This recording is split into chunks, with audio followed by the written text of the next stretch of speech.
Pennycuick sir, விவசாயிகளுக்கு இலவச மின்சாரம் அப்படின்னு வரும்போது இன்னை வரைக்கும் கூட 6 லட்சம் விவசாயிகள் காத்துக்கிட்டு இருக்காங்க நீங்க சொன்னீங்க.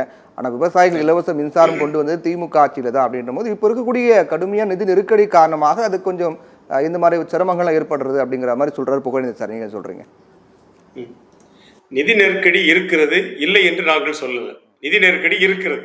ஆனால் இப்போ சமீபத்தில் கூட நடக்கக்கூடிய விஷயங்களை நம்ம பார்க்கும்போது இந்த நிதி நெருக்கடி ஒரு சாதாரணமான விடயமாகத்தான் எனக்கு படுகிறது. ஏனென்று கேட்டால் இந்த துறை முக்கியமான துறை என்பதால் நிதி நெருக்கடி நீங்க என்ன செய்யணும், சமாளிச்சு தான் ஆகணும். இது ஒரு முக்கியமான துறை சார்.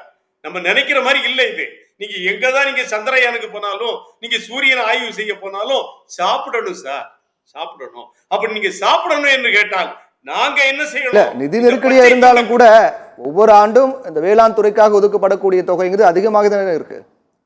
அது சார் ஏட்டு சுரைக்கா கூட்டுக்காகுமா சார்? சொல்லுங்க, ஏட்டு சுரைக்கா கூட்டுக்காகுமா? நீங்க திட்டத்தை போட்டுக்கொண்டே இருக்கிறீர்கள். ஆனால் சுபிட்சமாக வாழக்கூடிய விவசாயி எத்தனை பேர் சொல்லுங்க? வீட்டுல இருக்கக்கூடிய பொண்டாட்டியினுடைய நகைய கம்மல மூக்குத்தி அடகு வைக்காம இந்த தமிழ்நாட்டில் வாழக்கூடிய விவசாயி எத்தனை பேர் சார் இருக்கிறான் சொல்லுங்க? எல்லா விவசாயியும் ஒரு வேற வழியே இல்லை, இந்த தொழிலை விட்டுவிடக் கூடாது என்பதற்காக விவசாயம் செய்து கொண்டிருக்கிறார்கள். இது லாபகரமான தொழில் இல்லை, இது பாரம்பரியமான தொழில். இது லாபகரமான தொழிலாக இருந்திருக்கும் என்று சொன்னால் விவசாயி என்ன செஞ்சிருப்பான்? தான் உற்பத்தி செய்யக்கூடிய பொருளுக்கு தானே விலையை வைத்திருக்கக்கூடிய நெருக்கடி ஏற்பட்டிருக்கும் சார். ஒரு செருப்பு உற்பத்தி செய்யக்கூடியவர் அவருடைய செருப்புக்காக விலை வைக்கிறார் சார்.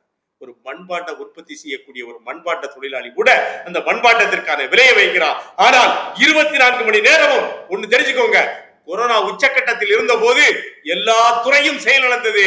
மருத்துவத்துறையும் காவல்துறையும் இந்த வேளாண் துறையும் மட்டும்தான் சார் செயல்படுச்சு. தெரியுமா உங்களுக்கு?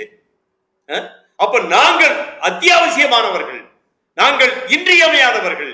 நாங்கள் இல்லை என்று சொன்னால் இந்த உலகம் இல்லை.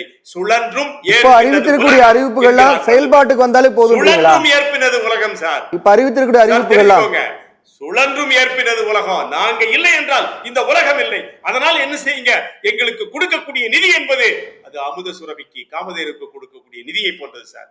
இந்த நிதி பத்தாது.